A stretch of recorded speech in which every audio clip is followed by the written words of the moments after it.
결혼 한 번으로 세계를 지배한 가문 합스부르크 900년의 진짜 비밀. 자, 솔직하게 한번 여쭤볼게요. 혹시 이런 경험 있으신가요? 나는 코피 터지게 공부하고 야근에 야근을 거듭하면서 겨우겨우 한 계단씩 올라가고 있는데 옆에서 누군가는 그냥 태어나 보니 금수저라서 자고 일어났더니 벼락부자가 돼 있어요. 억울하죠?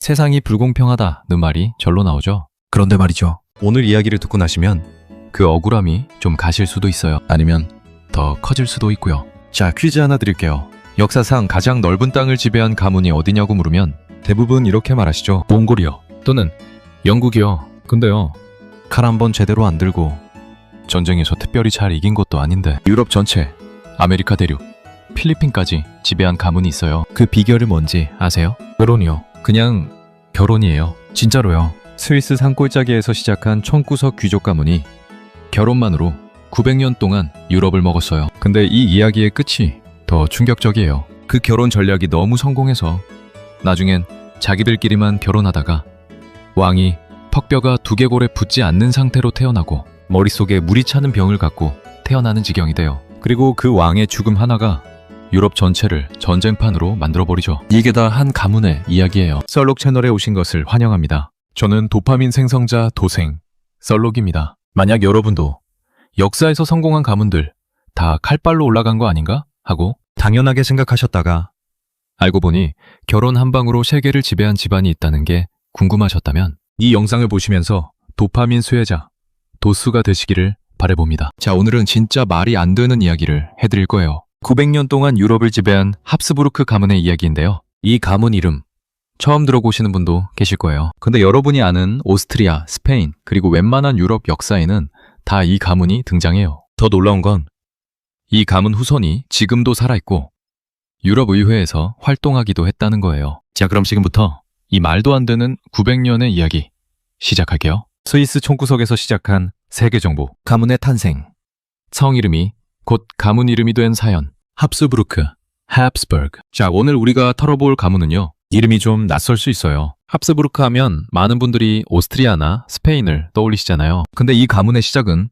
오스트리아도 스페인도 아니에요. 근데 여러분이 아는 오스트리아, 스페인, 헝가리, 체코, 그리고 웬만한 유럽 역사에는 전부 이 가문이 등장해요. 슈트라우스의 왈츠, 모차르트, 프로이트, 크로아상의 탄생까지 따지고 보면 다 이 가문이랑 연결돼 있거든요. 지금의 스위스 북부 아르가우 지방 1225년경 클레트가우 백작 라드보트라는 사람이 그곳에 작은 성을 하나 짓습니다. 성 이름은 합스부르크 성, 합스버그 캐슬. 합스는 매를 뜻하거나 강가의 여울목을 뜻하는 말이에요. 브루크버그는 독일어로 정착지 또는 요새를 뜻하고요. 그러니까 이름을 풀면 대략 강가 요새 또는 매의성 정도 되는 거예요. 자, 여기서 재미있는 포인트가 있어요. 당시 유럽에는 성씨가 없었어요. 12세기나 13세기가 되어서야 성씨가 생기기 시작하는데요. 이 가문은 자기네 성의 이름을 그대로 성씨로 씁니다. 그래서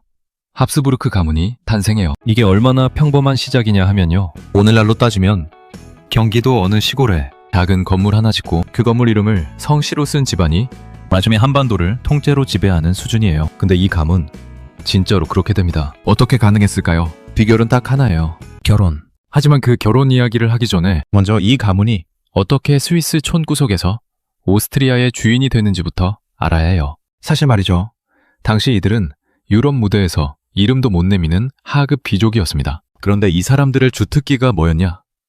바로 존버와 쇼윈도 부부 댁이었습니다. 전쟁에서 이길 자신은 없으니까 옆집 부잣집이랑 사돈 맺어서 야금야금 땅을 불려나간 거죠. 이 전략이 나중에 어디까지 가는지 지금부터 하나씩 보여드릴게요. 루돌프 1세 결정적 한 수. 만만해 보이는 사람이 제일 무서운 법이죠. 13세기 신성 로마 제국 지도입니다. 자, 1250년대 유럽 이야기예요. 당시 유럽엔 신성 로마 제국이라는 게 있었어요. 이게 뭐냐면요, 독일과 주변 땅 수백 개의 소국들을 느슨하게 묶어놓은 연합체예요. 황제가 있긴 한데 실질적인 권력은 각 지방 영주들이 갖고 있어요. 오늘날로 비유하면 유럽연합, EU의 의장 같은 건데, 근데 그 의장이 선거로 뽑혀요. 그것도 독일 귀족들의 투표로요. 1250년대에 이 황제 자리가 비어버려요. 귀족들이 새 황제를 못 정한 거예요. 그리고 1273년 루돌프 폰 합스부르크가 그 황제에 선출됩니다. 지금 이런 생각 드시죠? 왜 거기서 합스부르크가 나와요? 바로 이게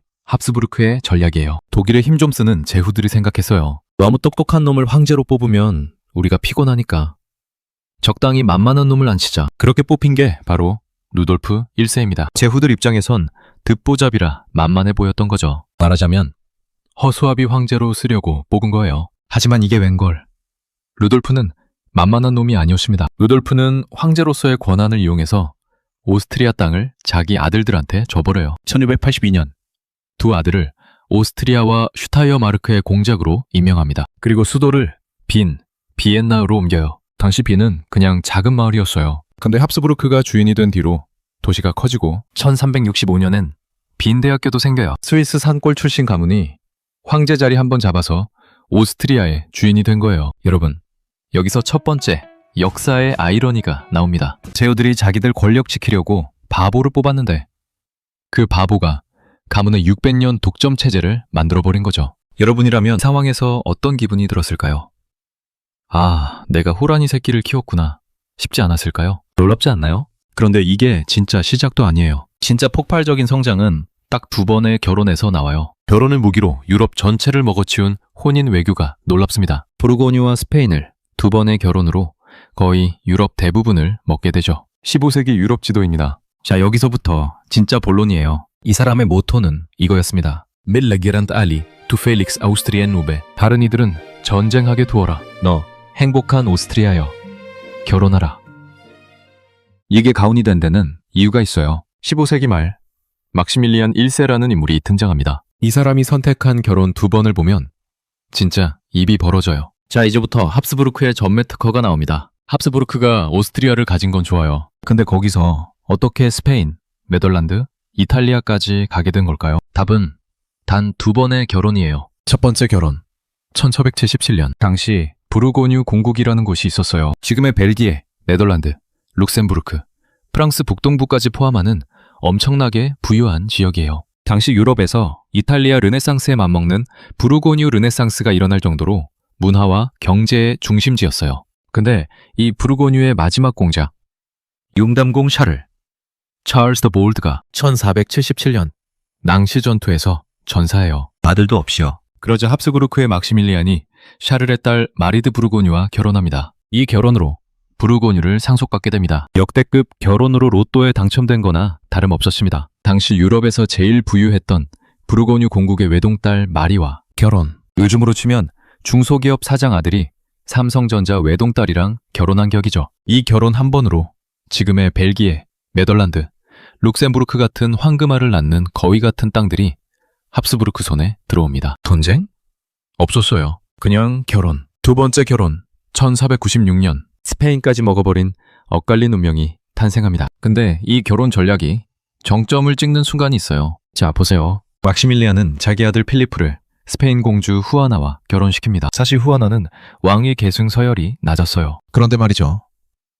위에 있던 오빠, 언니들이 줄줄이 요절합니다. 오빠가 결혼한 지 6개월 만에 갑자기 사망해요. 1497년 언니는 아이를 낳다가 사망해요. 1498년 그 아이마저 태어나자마자 사망해요. 또 다른 언니는 아이 없이 사망해요. 1500년 결국 후아나가 스페인 전체의 상속자가 되었습니다. 필리프는 별명이 미남 왕이었는데 외모로 나라를 얻었다고 해도 과언이 아니죠. 스페인 왕 페르디난도와 이사벨라의 딸 후아나가 막시밀리안의 아들 미남 왕 필리페와 결혼해요. 인생 참 쉽죠? 그리고 후아나가 카스티아와 아라곤의 왕위를 물려받으면서 그녀의 아들 까를로스 1세, 카를 5세가 스페인의 첫 번째 합스부르크 왕이 됩니다. 생각해보세요. 오스트리아 더하기 부르고뉴, 현재 베네룩스 더하기 프랑스 북부 더하기 스페인. 이게 2번의 결혼으로 된 거예요. 미친 왕비 후아나는 피해자일까요? 아님 희생양일까요? 후아나의 초상화입니다. 후아나는 역사에서 광녀 후아나, 후아나 랄로카라고 불려요. 남편 필리페가 1506년 갑자기 병으로 죽자 후아나가 극심한 슬픔에 빠졌다는 거예요. 남편의 시신을 관에서 꺼내들고 다녔다는 충격적인 기록도 있어요. 그래서 역사는 오랫동안 그녀를 미쳐버린 왕비로 기록했어요. 근데 말이죠. 최근의 역사학자들은 전혀 다른 시각을 제시해요. 후아나는 실제로 멀쩡했을 가능성이 높다는 거예요. 문제는 그녀의 아버지 페르디난도 2세였어요. 원래 페르디난도는 아내 이사벨라가 죽으면 카스티아 왕을 이을 수 없게 돼 있었어요. 결혼 계약 조항이 그랬거든요. 그런데 딸 후아나가 멀쩡히 살아있으면 카스티아는 딸한테 가잖아요. 그러면 자신의 권력이 없어지는 거예요. 그래서 아버지가 딸을 미쳤다고 선언하고 성에 가둬버립니다. 외손자인 어린 칼을 훗날 칼을 5세를 내세워서 자신이 실질적으로 권력을 쥔 거예요. 후아나는 1509년부터 1555년까지 무려 46년 동안 성에 갇혀 살다가 사망해요. 멀쩡한 사람을 미쳤다고 가두고 46년을 썩힌 거예요. 하지만 여러분, 여기서 함께 고민해볼 포인트 하나를 드릴게요. 필리프의 아내 후아나는 남편이 죽자 너무 슬픈 나머지 미쳐버렸다는 설이 있다고 했죠. 그래서 미친 왕비라고 불리고요. 그런데 사실은 그녀의 아버지와 아들이 권력을 독점하려고 멀쩡한 그녀를 가둬버린 거라는 이야기도 있습니다. 권력 앞에서 가족이란 무엇일까요? 과연 여러분이라면 왕관을 위해 부모나 자식을 버릴 수 있으시겠습니까? 여러분이라면 어떻게 하시겠습니까? 땅을 빼앗으려고 전쟁을 하시겠어요? 아니면 결혼을 하시겠어요? 합스부르크의 가훈이 다시 생각나지 않으세요? 밀레기란트 알리 투 펠릭스 아우스트리엔 누베. 전쟁은 남들이 하게 내버려 두라. 행복한 오스트리아여, 너는 결혼하라. 카를 5세 시대인데요. 이 사람 도대체 뭘 가진 사람이었을까요? 카를 5세, 역사상 가장 많은 왕관을 쓴 남자. 이 사람이 가진 타이틀을 한번 나열해 볼게요. 스페인 왕, 신성 로마 제국 황제, 오스트리아 대공, 부르고뉴 공, 나폴리 왕, 시칠리아 왕, 사르데냐 왕, 그리고 아메리카 식민지의 주인. 왕관이 몇 개냐고요? 1519년경. 그는 오스트리아, 네덜란드, 스페인, 나폴리, 그리고 신대륙 아메리카까지 물려받습니다. 이때가 합스부르크 권력의 정점입니다. 카를 5세, 지구의 절반을 통치하다. 해가 지지 않는 제국이라는 말. 원래 영국 게 아니라 이 카를 5세 때 나온 말이에요. 유럽의 절반과 지구 반대편의 금은보화가 다 이 사람 거였습니다. 그게 중요한 게 아니에요. 이 사람 치하에서 인류 역사가 완전히 바뀌는 사건들이 연속으로 터지거든요. 1519년에서 1522년 사이 스페인 탐험배가 세계 최초로 지구를 한 바퀴 돌아요. 마젤란의 항해죠. 1519년엔 에르난 코르테스가 수백 명의 병사를 이끌고 아즈텍 제국을 정복해요. 1530년대엔 피사로 형제가 잉카 제국을 무너뜨려요. 1543년엔 필리핀을 스페인 땅으로 선언해요. 카를 5세의 아들 펠리페의 이름을 딴 나라 이름이에요. 그 결과가 어땠을까요? 해가 지지 않는 제국, 그리고 도파민 터지는 금권. 아메리카에서 은과 금이 쏟아져 들어옵니다. 볼리비아 포토시 은광에서는 말 그대로 은산이 발견됐죠. 요즘 가치로 따지면 수조 달러 규모입니다. 그런데 말이죠. 통계에 따르면 1520년에서 1650년 사이 전 세계 물가가 300%에서 600%까지 폭등합니다. 너무 많은 돈이 한꺼번에 풀리니까 화폐 가치가 똥값이 된 거죠. 스페인에서 퍼진 돈이 너무 많아서 전 세계적으로 인플레이션이 온 거예요. 이게 세계 경제사에서 최초의 글로벌 인플레이션 사례로 기록됩니다. 어마어마하죠. 돈벼락과 인플레이션, 부자가 망하는 법. 합스부르크는 그 돈으로 뭘 했을까요? 나라 경제를 살렸을까요? 아니요. 자기들의 종교적 신념, 가톨릭을 지키겠다고 유럽 전역에서 전쟁을 벌이는데 다 쏟아부었습니다. 결국 스페인은 필리프 2세 때만 무려 4번의 국가 부도를 선언합니다. 역사의 아이러니죠. 세상에서 제일 부유한 가문이 돈을 너무 많이 써서 파산한다니. 도대체 왜 그랬을까요? 심리학적으로 보면 매몰 비용의 오류 아닐까요? 이미 쏟아부은 게 아까워서 망할 때까지 계속 가는 거죠. 요즘 주식 물타기 하다가 계좌 녹는 거랑 비슷하다고 보시면 됩니다. 남의 얘기 같지 않으시죠? 필리프와 후아나의 아들 카를 5세. 이 사람은 운이 좋아도 너무 좋았어요. 근데 이 모든 부귀 영화를 누린 카를 5세, 정작 행복했을까요? 아니요. 이 사람 평생 한 가지 문제에 시달렸어요. 그런데요, 이렇게 엄청난 부를 가진 카를 5세가 정작 평생 행복하지 않았어요. 왜냐고요? 유럽에서 개신교 프로테스탄트가 퍼지고 있었거든요. 독실한 가톨릭 신자인 카를 5세에게 이건 악몽이었어요. 그리고 그걸 막으려다가 의도치 않게 엄청난 역사적 사건 하나가 벌어져요. 어떤 사건이냐고요? 이건 꼭 들으셔야 해요. 합스부르크가 영국 종교개혁을 만들었다고? 자, 이 부분이 진짜 역사의 아이러니예요. 1527년 카를 5세의 군대가 로마를 점령해요. 교황 클레멘트 7세가 사실상 합스부르크의 포로가 돼버려요. 그 시점에 영국에서는 헨리 8세가 첫 번째 왕비와 이혼하고 싶어서 교황한테 허락을 구하고 있었어요. 근데 그 왕비가 누구냐 하면 카탈리나 대 아라곤이에요. 카를 5세의 고모예요. 교황이 헨리 8세 편을 들 수 있었을까요? 자기를 포로로 잡은 카를 5세의 고모를 이혼시켜주라고 할 수 있었을까요? 당연히 못해요. 그러자 헨리 8세가 어떻게 했냐면요. 교황의 권위를 아예 무시하고 스스로 영국 교회의 수장이 됩니다. 이게 바로 영국 성공회, 영국 종교개혁의 시작이에요. 정리하면요. 합스부르크가 교황을 장악하지 않았으면 교황이 이혼 허락을 해줬을 거고, 그러면 헨리 8세가 로마와 안 싸웠을 거고, 그러면 영국 성공회도 없었을 수 있어요. 오늘날 영국 국교회의 탄생에 합스부르크가 결정적인 역할을 한 거예요. 역사는 늘 예상한 것처럼 흘러가지는 않죠. 그럼 이 모든 걸 가진 까를 5세는 어떻게 됐을까요? 1556년은 모든 왕관과 제위를 내려놓고 스스로 은퇴해요. 지쳐서요. 연쟁, 종교 분쟁, 반란을 수십 년 동안 혼자 감당하다가 완전히 탈진한 거예요. 그리고 여기서 합스부르크 가문이 둘로 나뉩니다. 스페인 합스부르크와 오스트리아 합스부르크. 이 분리가 나중에 어떤 결과를 낳는지 다음에서 말씀드릴게요. 그 전에 정말 충격적인 이야기 하나 먼저 해야 해요. 결혼의 저주, 성공이 불러온 파멸, 근친 결혼의 끈, 왕이 제대로 태어나지 못했다.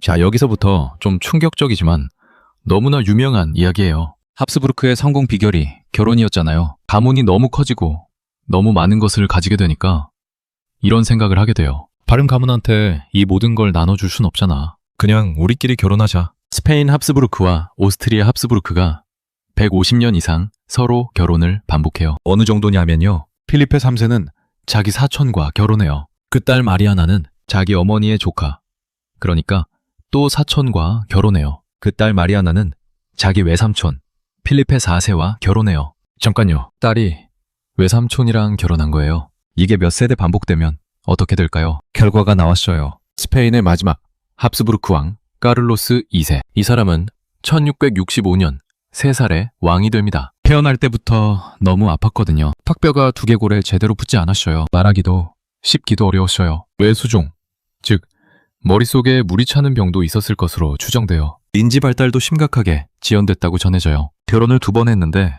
자녀가 없었어요. 당연한 결과였겠죠. 그리고 1700년 38세로 사망해요. 죽기 전에 유언장에 이렇게 적었어요. 스페인 왕위는 프랑스 부르본 가문의 필리페에게 넘긴다. 이 유언 하나가 유럽 전체를 12년짜리 전쟁에 몰아넣어요. 스페인 왕위 계승 전쟁이에요. 여러분, 이게 무슨 뜻인지 아시겠어요? 결혼으로 세계를 지배한 가문이 결국 결혼 때문에 스스로를 무너뜨린 거예요. 역사의 아이러니가 이보다 더 선명할 수 있을까요? 함께 고민해 봅시다. 우리는 성공의 방식을 너무 오래, 너무 깊게 믿을 때 어떻게 될까요? 합스부르크는 결혼으로 성공했기 때문에 결혼만을 믿다가 그 결혼에 발목이 잡혔어요. 이게 비단 500년 전 유럽 귀족 이야기일까요? 지금 우리도 이 방법이 한번 통했으니까 라며 같은 방법을 고집하다가 벽에 부딪히는 경우 없으신가요? 결혼으로 세계를 지배한 가문이 결국 결혼 때문에 스스로 무너진 거예요. 그리고 오스트리아 합스부르크에도 똑같이 무서운 이야기가 기다리고 있었어요. 오스트리아 합스부르크의 몰락, 30년 전쟁과 나폴레옹의 그림자. 스페인 합스부르크가 근친 결혼으로 자멸하는 동안 오스트리아 합스부르크는 다른 방식으로 고통받고 있었어요. 1618년 30년 전쟁이 시작되어 발단이 뭐였냐고요? 오스트리아 합스부르크의 페르디난트 2세가 자신들의 영토에서 개신교를 강제로 뿌리 뽑으려다가 보헤미아에서 반란이 터진 거예요. 이 전쟁 30년 동안 이어져요. 종교적 신념이 너무 강했거든요. 그리고 이 반란이 덴마크, 스웨덴, 프랑스까지 끌어들이면서 유럽 전체가 전쟁판이 돼요. 결과는 어땠을까요? 1648년 베스트팔렌 조약으로 끝나는데 합스부르크가 원한 걸 하나도 못 얻어요. 가톨릭을 유럽에 강제할 수 없게 됐고 독일을 통일하려던 꿈도 날아갔어요. 더 끔찍한 건 인명피해예요. 이 전쟁으로 전쟁, 기근, 전염병으로 수백만 명이 목숨을 잃어요. 독일 일부 지역은 인구가 30에서 40%나 줄었다고 해요. 그리고 이 상처가 채 아물기도 전에 1683년엔 오스만 제국 군대 약 15만 명이 빈을 포위합니다. 당시 오스트리아는 프랑스와의 전쟁으로 군사력이 분산돼 있었어요. 빈이 정말 위험한 상황이었죠. 그때 오스트리아를 구한 건 폴란드 왕 얀 3세 소비에스키가 이끄는 구원군이었어요. 폴란드가 없었으면 비엔나가 오스만을 넘어갔을 수도 있었어요. 재미있는 이야기 하나 드릴게요. 혹시 크루아상 드세요? 그 초승달 모양의 빵. 오스트리아에서 기원했다는 설이 있어요. 빈 포위 때 오스만 제국의 상징이 초승달이잖아요. 그걸 물리친 기념으로 초승달 모양의 빵을 만들어 먹기 시작했다는 거예요. 여기서 밤을 잊은 제빵사들과 초승달 빵의 판센 이야기를 해드릴게요. 우리가 빵집에 가면 가장 먼저 집어드는 겉바속촉의 대명사 크루아상. 사실 이 프랑스의 대표빵이 오스만 제국의 빈 포위 전쟁통에서 태어났다는 재미있는 전설 알고 계셨나요? 깜깜한 밤에 불청객이 찾아옵니다. 바로 오스만 제국. 때는 1683년 오스트리아의 수도 빈, 비엔나는 아주 큰 위기에 처했어요. 강력한 오스만 제국, 지금의 튀르키예 군대가 도시를 겹겹이 둘러싸고 공격해 왔거든요. 오스만 군대는 성벽이 너무 튼튼해서 무너지지 않자 아주 얄미운 작전을 짭니다. 밤에 몰래 성벽 밑으로 땅굴을 파서 들어가자. 다들 자고 있으니 아무도 모를 거야. 그런데 빈을 구한 건 다름 아닌 제빵사였다고 합니다. 모두가 깊이 잠든 고요한 한밤중, 하지만 도시에서 유일하게 깨어있는 사람들이 있었어요. 바로 다음날 아침에 팔빵을 부지런히 반죽하던 제빵사들이었죠. 조용하던 빵집 지하실에서 갑자기 이상한 소리가 들리기 시작했어요. 사각, 사각, 쓱싹, 쓱싹. 이게 무슨 소리지? 쥐가 파먹는 소리가 아닌데? 바닥에 귀를 기울이던 눈치 빠른 제빵사들은 적군이 땅굴을 파는 소리라는 걸 알아챘어요. 그들은 밀가루 묻은 앞치마를 휘날리며 당장 경비병들에게 달려가 이 사실을 알렸답니다. 적들을 와작와작 씹어먹자. 제빵사들의 결정적인 제보 덕분에 오스트리아 군대는 오스만 제국의 기습작전을 완벽하게 막아내고 전쟁에서 통쾌하게 승리했어요. 하루아침에 도시를 구한 영웅이 된 제빵사들은 이 벅찬 기쁨을 자신들만의 방식으로 기념하기로 했죠. 우리 오스만 제국의 깃발에 그려진 초승달 모양으로 빵을 만들어 봅시다. 그 빵을 와작와작 베어 먹으면서 승리를 축하하는 거예요. 그렇게 해서 만들어진 초승달 모양의 빵이 바로 크로아상의 조상님인 키펠이랍니다. 적군의 상징을 빵으로 구워 먹어버리다니 정말 유쾌하고 맛있는 복수죠. 오스트리아의 초승달, 프랑스로 넘어가다. 그럼 이 오스트리아의 키펠은 어떻게 프랑스의 크로아상이 되었을까요? 시간이 훌쩍 흘러 오스트리아의 공주였던 마리 앙투아네트가 프랑스의 루이 16세와 결혼하면서 프랑스로 넘어가게 되었어요. 타국에서 고향의 맛을 잊지 못했던 그녀가 프랑스 왕실 제빵사들에게 키펠을 만들어달라고 부탁했고 프랑스 제빵사들이 여기에 버터를 듬뿍 넣어 겹겹이 바삭하게 업그레이드한 것이 지금 우리가 아는 크로아상, 프랑스어로 초승달이 된 거랍니다. 알고 먹으면 더 바삭하고 맛있는 크로아상의 역사. 정말 재미있지 않나요? 다음에 크로아상을 한 입 베어물 때는 한밤중 밀가루를 뒤집어 쓴 채 땅굴 소리에 귀 기울이던 오스트리아 제빵사들을 떠올려 보세요. 여러분이 카페에서 크로아상을 드실 때 사실 300년 전 합스부르크의 승리를 기념하고 있던 거예요. 놀랍지 않나요? 그리고 100년이 지나서 이번엔 프랑스에서 나폴레옹이라는 폭풍이 몰아쳐요. 나폴레옹이 와서 빈을 2번 점령해요. 1880년, 1809년, 1806년엔 천년 가까이 이어온 신성 로마 제국이 나폴레옹에 의해 해체됩니다. 합스부르크 황제 타이틀은 이제 오스트리아 황제로만 남아요. 흥미로운 점은 그 와중에도 합스부르크는 살아남는다는 거예요. 어떻게요? 또 결혼이에요. 나폴레옹에게 18세짜리 합스부르크 공주 마리 루이지를 시집보내요. 나폴레옹을 사위로 만들어 버리는 거죠. 어제의 적이 오늘의 사위가 되는 거예요. 여러분, 이걸 보고 어떤 생각이 드세요? 간제한테 딸을 시집보내서 위기를 넘기는 이 전략. 900년 전 방식이 나폴레옹 시대에도 통한 거예요. 자, 이 끈질긴 생명력 인정하지 않을 수 없죠? 근데 진짜 마지막 이야기는 여기서 더 나아가요. 그리고 그 마지막이 어쩌면 가장 놀라운 반전일 수 있어요. 근데 진짜 최후의 몰락은 그 이후에 와요. 900년의 끝. 그리고 지금도 살아있는 합스부르크.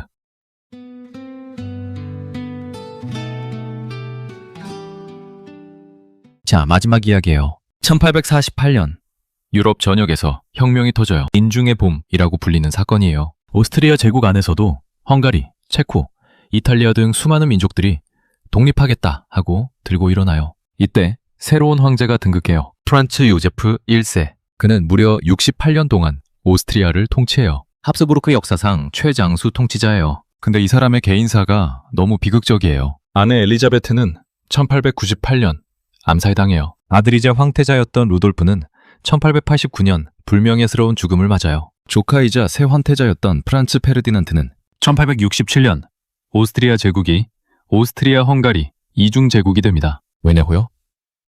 헝가리가 계속 반란을 일으키니까 그냥 파트너로 인정해 준 거예요. 그리고 1914년 6월 28일 사라예보에서 합스부르크의 왕위 계승자 프란츠 페르디난트 대공이 세르비아 민족주의자의 총에 암살됩니다. 그리고 5주 뒤 1차 세계대전이 터져요. 만약 그날 황태자가 그 길로 가지 않았다면 전쟁은 일어나지 않았을까요? 아니면 이미 터질 준비가 돼 있던 화약고에 성냥불 하나가 떨어진 것뿐일까요? 역사에서 개인은 얼마나 중요한 걸까요? 거대한 역사의 흐름 앞에서 한 사람의 죽음이 어디까지 영향을 미칠 수 있는 걸까요? 이 질문 답이 없어요. 근데 생각해볼 가치가 있어요. 전쟁은 4년간 이어졌고 오스트리아 헝가리는 독일, 오스만 제국과 함께 싸웠지만 패했어요. 1918년 11월 11일 휴전, 그리고 다음 날 오스트리아 공화국이 선포돼요. 스위스 산골에서 시작해서 900년 가까이 이어온 합스부르크의 지배가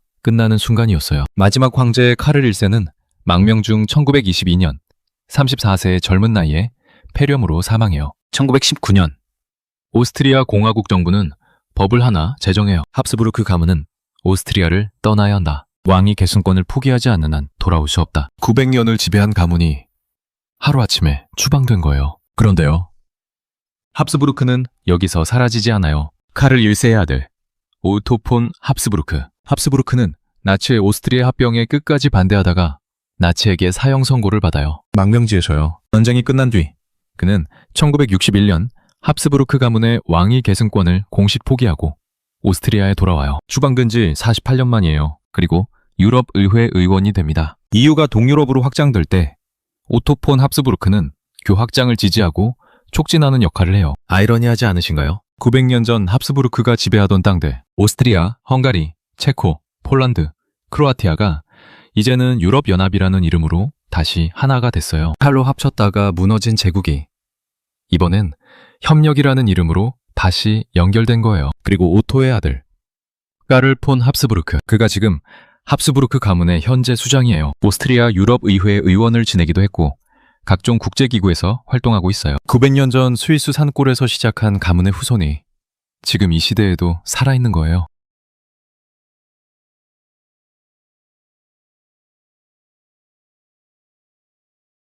자, 오늘 이야기를 들으시면서 저는 여러분께 3가지 질문을 드리고 싶었어요. 첫째, 성공의 방식을 너무 믿으면 어떻게 될까요? 합스부르크는 결혼으로 성공했어요. 그래서 결혼만 믿다가 근친 결혼으로 스스로 무너졌어요. 우리도 한 가지 방식에만 의존하고 있지 않은지 돌아볼 필요가 있어요. 둘째, 강한 가문은 전쟁으로 만들어지는 걸까요?